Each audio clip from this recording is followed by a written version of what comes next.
Kaboom! Married men live longer, healthier lives than their non-married counterparts. That is a statistical fact. I'm Gray Kennedy. Welcome to the channel.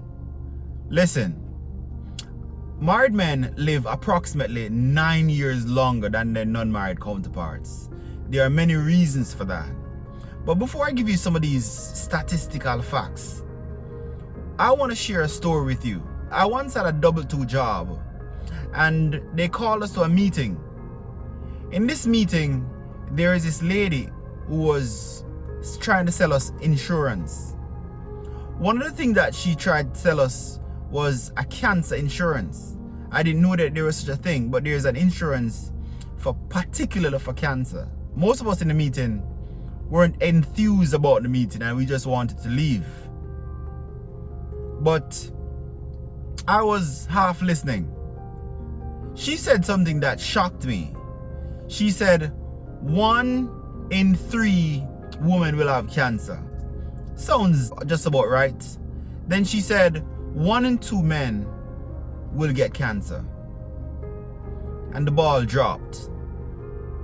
1 in 2 men will get cancer. That means more men will get cancer than women. I know that men are the stronger sex. That's a physiological fact. But women are the more durable sex. They live longer than we do. But anyway, back to that little story I was telling you. That statistic grabbed my attention.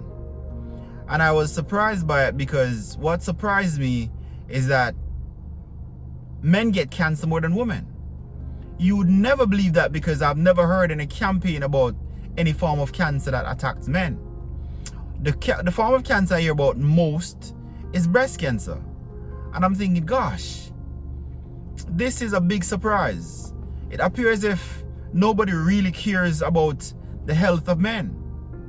Because if cancer attacks men more than women, why is it the only thing I ever heard about are cancers of the cervix, breast cancer, and the rest?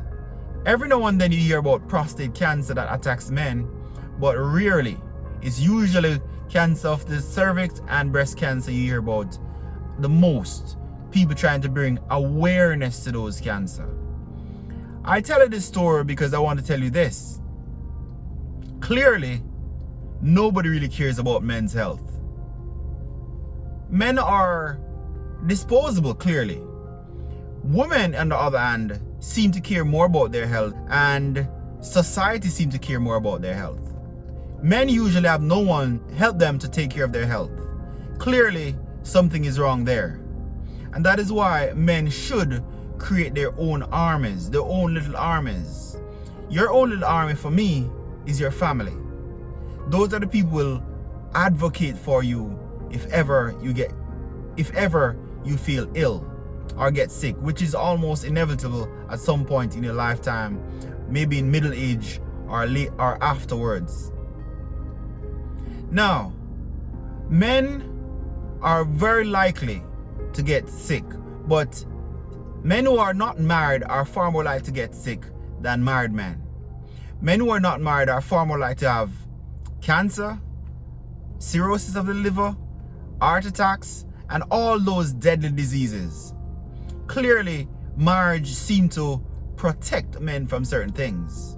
You may ask, is correlation causation? That is the question. Is marriage really the reason why these men suffer less from these deadly diseases? Partially, I would have to say yes. Having a wife to motivate you, having a wife that is part of your team, that helps to motivate you to do certain things, may help to enhance your health over time. Having a wife that helps to maybe even push you to go to the doctor, get checked up, that may help you as well. I think there are other factors. For instance, let's say you're with your wife and you're not having regular sex, or you're not having sex as often as you used to. Maybe that could be something that will trigger you. If you're not married and you're used to not having sex, because we know that married men have more sex than single men. That's a statistical fact, and it's not even close. I talked about that in episode 1 of the Red Pill Marriage series, which is what I'm continuing. This is episode 6. Married men live healthier, longer lives than non-married men. Now, the point I was making that if you're not sexually active, quite often that is connected to other diseases. And if you're married, then you have somebody that is more concerned, that will push you in that direction. Having said that, I'm not fully convinced myself that correlation is causation. Marriage might not be the reason why married men live longer than non-married men. It could be that more conservative, careful, driven, intelligent, productive men tend to marry. It's just something that you have to look at. But the fact is, married men live longer than non-married men. What are the reasons for that? I do think that marriage is a contributing factor, but I don't think that's the whole picture. I think some men are more likely to get married because they're conservative, they're careful, less likely to go to the bars and drink a lot. And when they do go to the bar, conservative in terms of how they behave, what they drink. I would like to hear what you think. Married men live longer, safer lives than non-married men. You may say it's not because they're married why they live longer. I would like to hear your reason. Go in the comment section, represent yourself. Tell me, what do you think? Why is it that married men live longer than non-married men? Represent yourself. And remember, it is always later than you think. Peace.